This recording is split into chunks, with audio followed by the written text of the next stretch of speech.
Okay, so when you're ready at some point to be able to have your model printed out, you're going through a couple of things. We are going to rename the file, and this may have been done earlier in your work, but if not, the way that you rename your file is up in the top left-hand corner.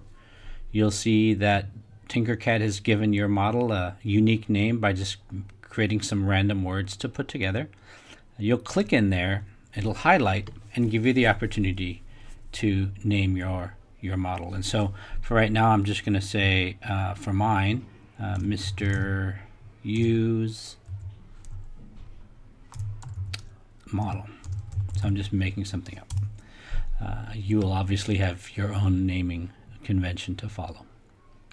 And when I'm ready to export this model, if I look up on the top right, I will see the button to download for 3D printing, and it's called export. So I click on that.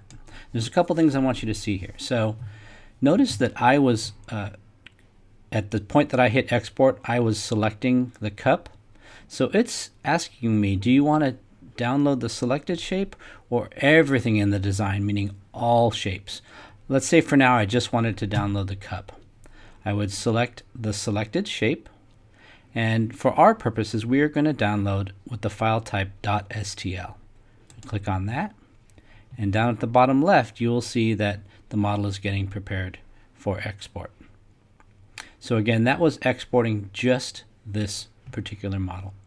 If I wanted to bring both of these models out together as one, I would click export, and I would say everything in the design and click STL. You'll notice down here at the bottom, the STL file is now sitting in my downloads folder, ready to be printed. Okay, in the second part of this video, I wanted to show you that in addition to exporting files for 3D printing, you might actually want to import files from somewhere else.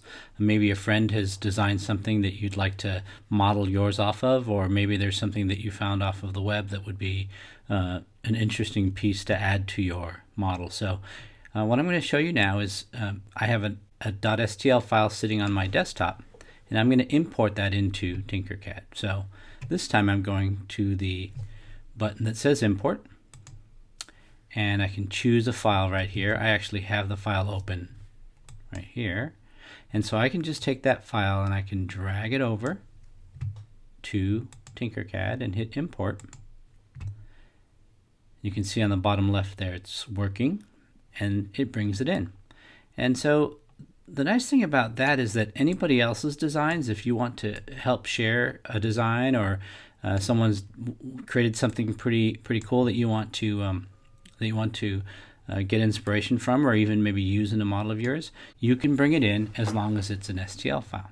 And once it's in there, you can resize it and duplicate it. You can do the things that you would normally do with any other object. Just know that the components that might originally have created this, you can't break those apart. This is just one piece that you have to work with as a whole.